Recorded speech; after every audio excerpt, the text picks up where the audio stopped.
Yes, good morning class.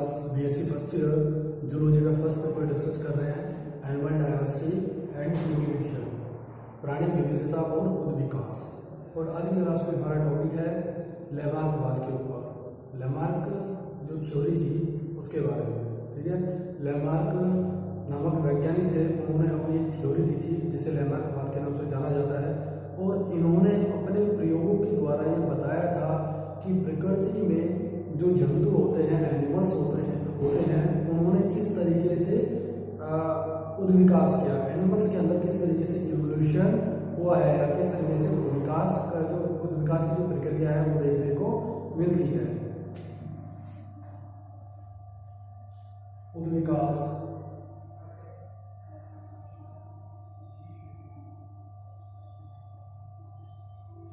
को समझने में लैमार्कवाद का योगदान, ठीक है। उद्विकास को समझने में या समझाने में लैमार्क नामक जो वैज्ञानिक थे, फ्रांसीसी वैज्ञानिक थे लैमार्क, उन्होंने अपनी थ्योरी दी थी, अपने प्रयोग करे थे, एक्सपेरिमेंट करे थे। और इन्होंने ये समझाया था कि जंतुओं के अंदर किस कारण से नए नए लक्षणों का या नए अंगों का विकास होता है, या कुछ अंगों का उनके अंदर से कुछ अंग लुप्त हो जाते हैं। और इस तरीके से जो प्राचीन काल में जो जंतु पाए जाते थे वो आज के समय पर उद्विकसित होकर या उनका इवोल्यूशन होकर जटिल संरचना युक्त नए जीव का निर्माण किस तरीके से हुआ है। देखिए, जो लैमार्क थे उन्होंने अपनी थ्योरी दी थी जिसे लैमार्कवाद के नाम से जाना जाता है। और इन्होंने जो अपने प्रयोग करे थे, इनके जो कार्य थे लैमार्कवाद, उनको प्रतिपादित किया था अवधारणाओं के ऊपर। जो वो अवधारणाएं थी मुख्य, जिन अवधारणाओं के ऊपर लैमार्क ने अपना लैमार्कवाद दिया था, वो अवधारणाएं थी, वो है, पहला अवधारणा ये थी कि सभी जो जीवधारी हैं वे अपने अंगों का आकार बढ़ाने में प्राकृतिक रूप से सक्षम होते हैं, प्राकृतिक प्रवृत्ति पाई जाती है, ठीक है। सभी जीवधारियों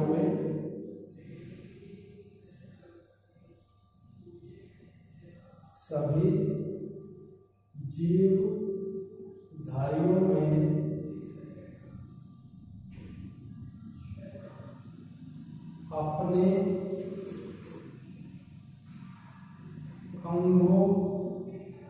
अपने अंगों का आकार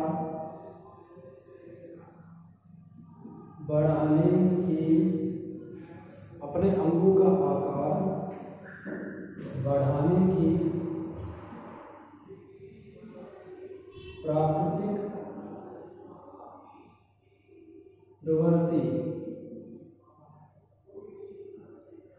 प्रवृत्ति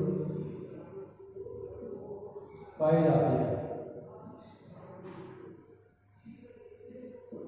ठीक है। प्राकृतिक प्रवृत्ति पाई जाती है मतलब कि सभी जीवधारी हैं वो अपने अंगों का आकार बढ़ाने में सक्षम होता है प्राकृतिक रूप से। अपनी आवश्यकता के अनुसार जीवधारी अपने अंगों का आकार बढ़ा सकते हैं और घटा सकते हैं, जैसी उनको आवश्यकता होती है अपनी लाइफ में सर्वाइव करने में, जीवन यापन करने में, जैसी उनको सुविधा महसूस होती है, उसी के अनुसार वो अपने अंगों का आकार बढ़ा सकते हैं और अपने अंगों का आकार घटा सकते हैं, ठीक है। ऐसा मानना था लैमार्क का, और ये अवधारणा थी उनकी। इसी अवधारणा को आधार मानकर उन्होंने क्या है, अपना लैमार्कवाद सिद्धांत दिया था। ये इनकी अवधारणा थी, ठीक है। पहली अवधारणा हो गई। दूसरी अवधारणा में क्या था, जीवधारियों में नवीन अंग का विकास किसी नवीन आवश्यकता के अनुरूप हो सकता है, ठीक है। जीवधारियों में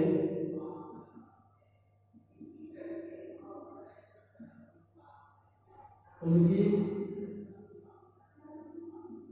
नवीन आवश्यकता नवीन आवश्यकता के अनुसार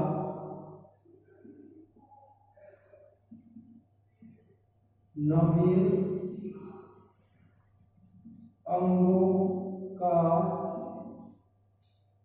जीवधारियों में उनकी नवीन आवश्यकता के अनुसार नवीन अंगों का विकास, नवीन अंगों का विकास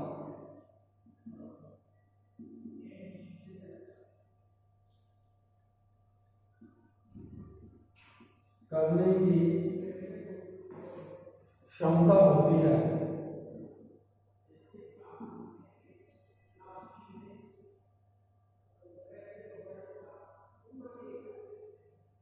ठीक है, ये दूसरी अवधारणा थी उनकी कि जितने भी एनिमल्स हैं, जो प्राणी हैं, जीवधारी हैं, वो अपनी नवीन आवश्यकता के अनुसार, देखिए क्योंकि जो प्रकृति है, जो वातावरण है, वो परिवर्तित होती रहती है। ठीक है, जो हमारा एटमोस्फियर है वो चेंजेबल है, उसमें परिवर्तन होते रहते हैं। तो प्रकृति में जो परिवर्तन होते रहते हैं उस परिवर्तन के अनुसार जीवधारियों को हो सकता है कुछ नई आवश्यकता हो, कुछ नए अंगों की आवश्यकता पड़ जाए। ठीक है, तो लेमार्क क्या कहते हैं, लेमार्क वैज्ञानिक ने बताया कि जीवधारी अपनी नवीन आवश्यकता के अनुसार अपने अंदर नवीन अंगों का निर्माण कर सकते हैं। ठीक है, नवीन अंगों का वो विकास कर सकते हैं, ऐसी क्षमता विद्यमान होती है जीवधारियों के अंदर प्राकृतिक रूप से। ठीक है, ऐसा इनका मानना था। जिन अंगों का जीवधारी अधिक उपयोग करते हैं वे अधिक विकसित हो जाते हैं, तथा जिन अंगों का उपयोग नहीं करते वो क्षीण हो जाते हैं। ये तीसरी अवधारणा थी। जीवधारी जिन अंगों का उपयोग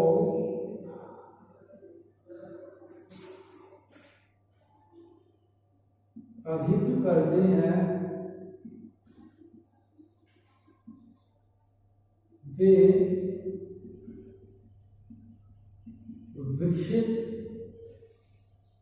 विकसित हो जाते हैं,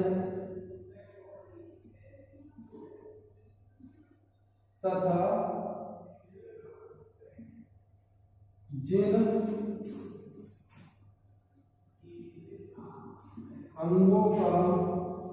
का उपयोग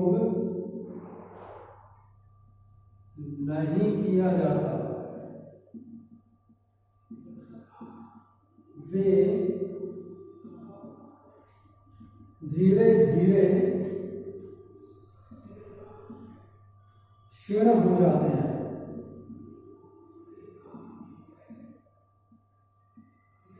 क्षीण हो जाते हैं मतलब लुप्त हो जाते हैं, डिग्रेड हो जाते हैं।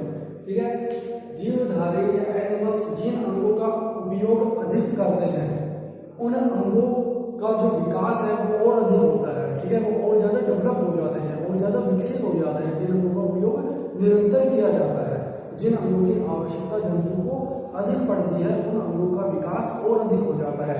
और जिन अंगों का आवश्यकता नहीं होती, जिन अंगों की आवश्यकता नहीं होती जंतुओं को, जिनका उपयोग नहीं किया जाता लंबे समय तक, वो अंग क्या है धीरे धीरे क्षीण हो जाते हैं या लुप्त हो जाते हैं, अंत में वो लुप्त हो जाते हैं। ठीक है, ऐसा मानना था लेमार्क का और उन्होंने अपने लेमार्कवाद थ्योरी में ये बताया था। जीवधारी के जीवन काल में उपार्जित लक्षण उसकी अगली पीढ़ी में जाते हैं। चौथी जिनकी अवधारणा थी वो थी जीवधारियों के जीवन काल में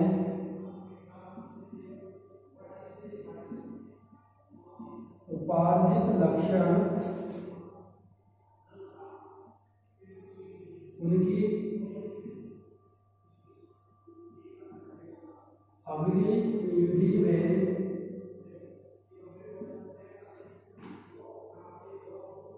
वंशागत होते हैं अर्थात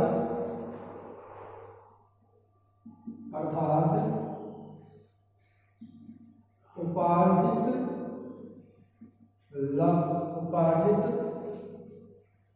लक्षणों की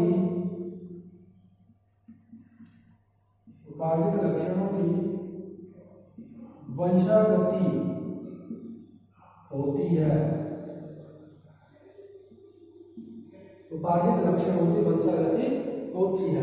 देखिए ये चार अवधारणा थी, ये चार बातें थी जिनके आधार पर लैमार्क ने अपना एक सिद्धांत दिया था, लैमार्कवाद। इन चार सिद्धांत में उन्होंने बताया था कि जीवधारी अपने अंगों का आकार बढ़ाने में प्राकृतिक प्रवृत्ति पाई जाती है। जिन अंगों की उनको आवश्यकता होती है उनका आकार को घटा या बढ़ा सकते हैं अपनी आवश्यकता के अनुसार, ठीक है। दूसरा था जीवधारियों में उनकी नवीन आवश्यकता के अनुसार नवीन अंगों का विकास करने की क्षमता होती है, ठीक है। जीवधारियों को जिन कुछ हो सकता है नवीन आवश्यकता हो, नवीन अंगों की आवश्यकता हो, क्योंकि वातावरण बदल चुका है। पहले अलग तरह का वातावरण था, आज का वातावरण अलग तरह का है। तो जिन अंगों की आवश्यकता हमें प्राचीन काल में नहीं थी, हो सकता है उन अंगों की आवश्यकता हमें आज के वातावरण में हो, इसलिए उन नए अंगों को विकास या उनको विकसित करने की क्षमता जीवधारियों के अंदर पाई जाती है, ऐसा इनका मानना था। तीसरा था जीवधारी जिन अंगों का उपयोग अधिक करते हैं वो विकसित हो जाते हैं और जिन अंगों का उपयोग नहीं करते वो क्षीण होते रहते हैं और अंत में जाके वो लुप्त हो जाते हैं, ठीक है। फोर्थ, जीवधारियों के जीवन काल में उपार्जित लक्षण उनकी अगली पीढ़ी में वंशागत होते हैं, अर्थात जिन अंगों को या जिन लक्षणों को जीवधारी अपने जीवन काल में उद्भवित करते हैं या प्राप्त करते हैं, वे लक्षण उसी की अगली पीढ़ी में वंशागत होते हैं, ठीक है। जिन अंगों को एक बार किसी जीव ने अपने जीवन काल में जिन लक्षणों को प्राप्त कर लिया, वो लक्षण उसकी अगली पीढ़ी में वंशागत होते हैं, ऑटोमेटिक उसको प्राप्त हो जाते हैं, फिर उसको किसी भी तरह का संघर्ष करना नहीं पड़ता, ठीक है। तो उपार्जित लक्षणों की वंशागत होती है, वंशागत होते हैं उपार्जित लक्षण, ठीक है। अब देखिए इनको उदाहरण की तरह मैं आपको समझाना, उदाहरण देकर ये चार बातें थी। अब देखिए जैसे कि क्या है, सभी जीवधारी अपने अंगों का आकार बढ़ाने में प्राकृतिक रूप से प्रवृत्ति पाई जाती है। जैसे कि अफ्रीका के क्षेत्रों में जो जिराफ पाए जाते हैं, ठीक है, जो जिराफ पाए जाते हैं, ऐसा माना जाता है लैमार्कवाद के अनुसार जो जिराफ थे वो प्राचीन काल में क्या थे, हिरण की तरह छोटे जीव थे, ठीक है। जैसे हिरण होते हैं, हिरण की जो गर्दन होती है, नेक होती है, वो छोटी होती है, ठीक है। ऐसे थे प्राचीन काल में जिराफ भी, ठीक है। क्योंकि उस टाइम का जो वातावरण था, एटमोस्फियर था, उस वातावरण में क्या था, घास के मैदान बहुत ज्यादा थे। तो जो हिरण था वो आसानी से घास के मैदानों से घास को भोजन के रूप में ग्रहण करता था और अपने जीवन को यापन करता था, ठीक है। समय समय पर वातावरण परिवर्तित हो गया और परिवर्तित होकर ऐसा समय आ गया कि जो घास के मैदान थे वो सारे खत्म हो गए और जो जिराफ था जो कि पहले हिरण के समान था वो अपना भोजन ग्रहण करता था घास के मैदानों से, घास को खाकर। जब घास के मैदान ही खत्म हो गए क्योंकि वातावरण परिवर्तित हो गया, ठीक है, इसके कारण से घास के मैदान जब खत्म हो गए तो जो ये जिराफ था उसको भोजन प्राप्त नहीं हो पा रहा था घास के मैदानों से। तो वो भोजन प्राप्त करने के लिए क्या करता था, ऊंचे जो वृक्ष थे जिनकी हाइट थी अधिक, ठीक है, उन ऊंचे वृक्षों पर अपनी अगली टांगों को रखकर गर्दन को आगे की तरफ बढ़ाकर ऊंचाई पर उठाकर ऊंचे वृक्षों की पत्तियों को भोजन के रूप में ग्रहण करने लगा। इससे जो इसकी गर्दन थी, ठीक है, देखिए गर्दन अंगों का आकार बढ़ाने की प्राकृतिक प्रवृत्ति पाई जाती है, क्योंकि इसकी जो गर्दन थी पहले छोटी थी, लेकिन अब गर्दन जो इसकी नेक होती है उसका साइज इसका धीरे धीरे बढ़ गया। क्यों बढ़ गया? क्योंकि ये अपने गर्दन का उपयोग ज्यादा करता था, गर्दन को ऊपर उठाता था भोजन प्राप्त करने के लिए ऊंचे वृक्षों से। तो जैसे जैसे ये अपने गर्दन का ज्यादा उपयोग करता था उसी तरीके से इसकी गर्दन का जो आकार है वो बढ़ता चला गया। और आज के समय में जो हम जिराफ देखते हैं उनमें जो गर्दन होती है, नेक होती है, उसकी जो लेग है वो अधिक होती है, बहुत ज्यादा होती है लंबी, ठीक है, लंबाई अधिक होती है। तो इस तरीके से प्राचीन काल में जो जिराफ थे वो हिरण के समान थे और आज के समय में जो हमें जिराफ देखने को मिलते हैं उनकी गर्दन क्या है, उनकी गर्दन की लंबाई बहुत अधिक होती है, ठीक है। इस तरीके से लैमार्कवाद के अनुसार जिराफ का उद्विकास हुआ है। प्राचीन काल में जिराफ हिरण के समान थे, लेकिन ये उद्भवित होते हुए, उद्विकसित होते हुए इनका उद्विकास हो गया, इवोल्यूशन हो गया। वातावरण में परिवर्तन होने के कारण से ये अपने गर्दन का ज़्यादा उपयोग करने लगे और इससे इसकी लंबाई बढ़ गई और इनकी गर्दन का विकास हो गया। और इस तरीके से आज के समय में जब हम जो कि जिराफ हमें दिखाई देते हैं उनकी गर्दन की लंबाई जो होती है वो अधिक होती है। ठीक है, तो ये देखिए ये जो इनका पहले अवधारणा थी अंगूर का आकार बढ़ाने की प्राकृतिक क्षमता, वो इन्होंने इस एग्जाम्पल से समझाई थी।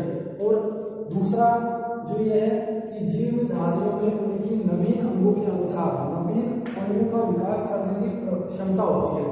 ठीक है, जिराफ को अपनी आवश्यकता के अनुसार गर्दन की लंबाई बढ़ानी पड़ी क्योंकि उसको गर्दन की जो लंबाई है उसका ज़्यादा उपयोग करना पड़ रहा था, गर्दन का उपयोग ज़्यादा करना पड़ रहा था, तो उसकी जो गर्दन की लंबाई है वो बढ़ गई क्योंकि वो उसका ज़्यादा उपयोग कर रहा था। तीसरा भी ये कह रहा है कि जिन अंगों का उपयोग ज़्यादा किया जाता है वो ज़्यादा विकसित हो जाता है, तो गर्दन का ज़्यादा उपयोग कर रहा था उसने, तो गर्दन की जो लंबाई है वो विकसित हो गई और अधिक डेवलप हो गई। ठीक है, और जिन अंगों का उपयोग नहीं किया जाता वो क्षीण हो जाता है और अंत में लुप्त हो जाते हैं। तो इसको इन्होंने इस बात से समझाया था कि जो सरीसृप प्राणी होते हैं, रेप्टाइल्स होते हैं, उनमें प्राचीन काल में अग्रपाद और पश्चपाद फोर लिम्ब और हिंड लिम्ब पाए जाते थे। इनका ऐसा मानना था जो सरीसृप प्राणी है, स्नेक, सांप, उनमें प्राचीन काल में क्या है अग्रपाद और पश्चपाद पाए जाते थे, लेकिन वो शिकारी जीवों से अपनी सुरक्षा के लिए क्या करते थे, बिलों के अंदर छिपकर अपनी रक्षा करते थे और बिल के अंदर छिपकर जब वो रक्षा करते थे और वो ज्यादातर क्या है बिलों के अंदर ही रहने लगे। और जब बिल के अंदर वो प्रवेश करते थे या निकलते थे तो उनके जो पैर थे अग्रपाद और पश्चपाद वो उनको डिस्टर्ब करते थे, उनको बाधा उत्पन्न करते थे बिल के अंदर प्रवेश करने में, या उनका ज्यादा उपयोग नहीं किया जाता था। ठीक है, तो सरीसृप प्राणियों के अंदर जो हिंड लिम्ब या फोर लिम्ब्स थे अग्रपाद पश्चपाद, उनका ज्यादा उपयोग नहीं किया जाता था और इनको बाधा उत्पन्न करते थे बिल के अंदर प्रवेश करने में। तो जो ये अंग थे वो धीरे धीरे क्या है क्षीण होने लगे और अंत में चलकर जब आज के समय में हम देखते हैं तो आज के समय में जो सरीसृप प्राणी है, जो स्नैक्स है, उनके अंदर जो अग्रपाद और पश्चपाद है वो पूर्ण रूप से क्या है लुप्त हो चुके हैं। तो इस तरीके से इन्होंने अपनी इस बात को सिद्ध किया था कि सरीसृप प्राणियों में प्राचीन काल में तो अग्रपाद और पश्चपाद पाए जाते थे लेकिन उनका उपयोग नहीं किया जाता था, उन प्राणियों के द्वारा उनका कोई ज्यादा यूज नहीं था, इसीलिए वो अंग क्या है धीरे धीरे क्षीण होते चले गए और आज के समय में वो लुप्त हो गए। इस तरीके से इनका उद्विकास हो गया। जीवधारियों में जीवन काल में उपार्जित लक्षणों की वंशागति होती है। ठीक है, अब जीवधारियों के जीवन काल में जो ये लक्षण एक बार उद्भवित हो गए, जो लक्षण उन्होंने अपने जीवन काल में प्राप्त कर लिए, उपार्जित कर लिए, वही लक्षण क्या है आने वाली पीढ़ियों में आगे अपने आप आ जाते हैं, वंशागत होते हैं। एक जिराफ की गर्दन एक बार लंबी हो गई तो उसकी जो संतति होगी उसको फिर स्ट्रगल नहीं करना पड़ेगा, उसकी गर्दन ऑटोमेटिक क्या आएगी लेंथी आएगी, लंबी आएगी जन्म से ही। ये क्या है उपार्जित लक्षणों की वंशागति है। ठीक है, इस तरीके से इन्होंने अपनी थ्योरी दी थी लेमार्क पर। ये चार अवधारणाओं के आधार पर हमने अपने सिद्धांत को समझाया था। ठीक है, समझ में आया आपको? अब देखिए जो लेमार्कवाद था इसके जो मुख्य कारक थे वो क्या थे, वातावरणीय कारक। वातावरणीय कारक में जो एटमोस्फियर जो एनवायरमेंटल फैक्टर्स होते हैं वो प्राणियों के शारीरिक संरचना को, जैसे कि क्या है भोजन है, मृदा है, सॉइल, टेम्परेचर है, ठीक है, ये क्या है वातावरणीय कारक है। ये वातावरणीय कारक जीव को प्रभावित करते हैं, जीव के तंत्रिका तंत्र को प्रभावित करके उसमें शारीरिक या कार्यात्मक रूप से परिवर्तन ला देते हैं और उसका उद्विकास हो जाता है। कुछ नए जीव का उसमें कुछ परिवर्तन आ जाता है और प्राचीन काल में जो जीव था उससे कुछ नए जीव का निर्माण हो जाता है, इसे कहते हैं उद्विकास होना। ठीक है, तो जो उद्विकास होता है, एवोल्यूशन होता है, उसको प्रभावित करते हैं एटमॉस्फेयर के फैक्टर्स, जो एनवायरमेंटल जो फैक्टर्स होते हैं जिसमें टेम्परेचर है, ठीक है, मॉइस्चर है, सॉइल का टाइप हो गया, ठीक है, फूड की जो भोजन है उसकी स्कैर्सिटी है, भोजन की कमी या अधिकता, उसके आधार पर भी जीव क्या है प्रत्यक्ष अप्रत्यक्ष रूप से प्रभावित होते हैं और उनमें संरचनात्मक रूप से फिजियोलॉजिकल या फंक्शनल चेंजेस आ जाते हैं और उनमें उद्विकास जो होता है वो देखा जाता है। ठीक है। तो ये प्राकृतिक कारण है। वातावरणीय कारक, अंगों का निरंतर प्रयोग एवं अनुप्रयोग, ये भी है। जिन अंगों को उपयोग किया जाता है वो विकसित हो जाता है, जिन अंगों को उपयोग नहीं किया जाता वो क्षीण हो जाते हैं और अंत में लुप्त हो जाते हैं। ठीक है। स्पर्धा, स्पर्धा फाइल होती है, जनसंख्या की वृद्धि होती जा रही है, तो जो प्राकृतिक संसाधन है उसकी तो मात्रा कम होती जा रही है और जीवों की संख्या अधिक होती जा रही है। तो जीव आपस में जीवन की मूलभूत आवश्यकताओं की प्राप्ति के लिए संघर्ष करते हैं और संघर्ष करने में कुछ जीवों की मृत्यु हो जाती है। इस तरीके से क्या है, जनसंख्या पर नियंत्रण होता है। ठीक है। उपार्जित लक्षणों की वंशा गति। अब देखिए जो लैमार्कवाद था इसकी कुछ आलोचनाएं भी हैं। ये तो लैमार्कवाद ने अपना सिद्धांत दिया था, कुछ बातें बताई थी उन्होंने अपने एक्सपेरिमेंट के द्वारा, और उन्होंने बताया था कि इवोल्यूशन इस तरीके से विकास होता है जीव जंतुओं का। ठीक है। कुछ अन्य वैज्ञानिक थे, उन्होंने क्या करा, जो लैमार्कवाद था उसके ऊपर स्टडी करी और इसके कुछ अपवाद बताए, कुछ इसकी आलोचनाएं, कुछ कमियां निकाली लैमार्कवाद के अंदर। ठीक है। उन कमियों में क्या था कि लैमार्कवाद ने क्या बताया था कि स्वयं के आकार, जीव जंतु होते हैं वो स्वयं का आकार बढ़ा सकते हैं। ठीक है। पहले ये था स्वयं का आकार बढ़ा सकते हैं और घटा सकते हैं, लेकिन स्वयं का आकार बढ़ाने की प्राकृतिक प्रवृत्ति होती है। लेकिन वर्तमान समय में हम देखते हैं कि कुछ पुष्प, अगर पादपों की बात करें तो जो ये पुष्पधारी जो वृक्ष है उनकी हाइट क्या है, कम होती है। लेकिन प्राचीन काल में जो टाइलोफाइट्स, ब्रायोफाइट्स जो पादप पाए जाते थे उनकी हाइट क्या है, ऊंचाई बहुत ज़्यादा अधिक थी। ठीक है।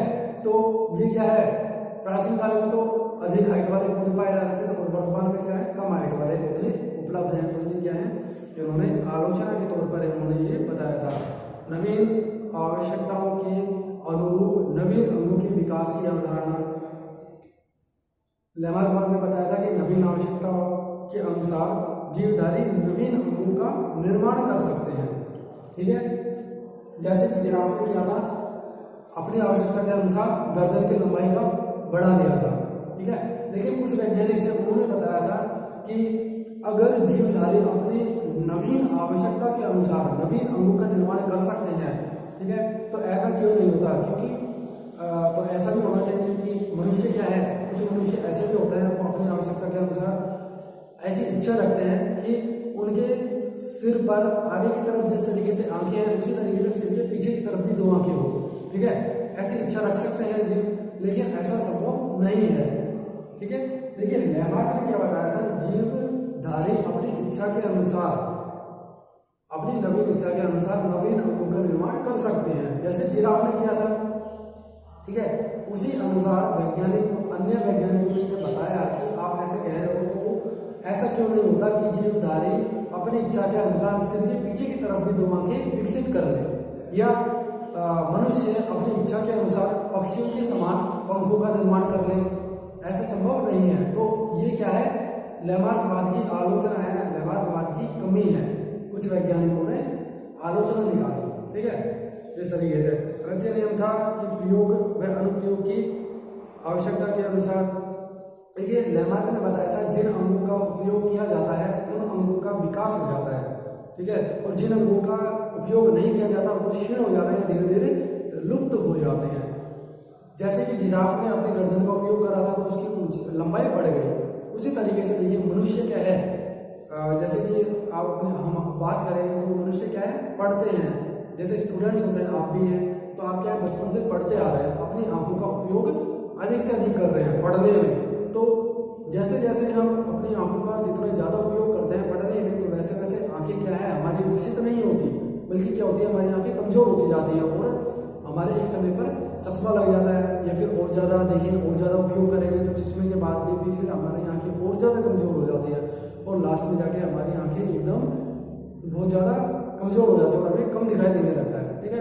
लेकिन लैमार्क ने क्या कहा था कि जिन अंगों का उपयोग किया जाता है वो अंग और ज़्यादा विकसित होते हैं।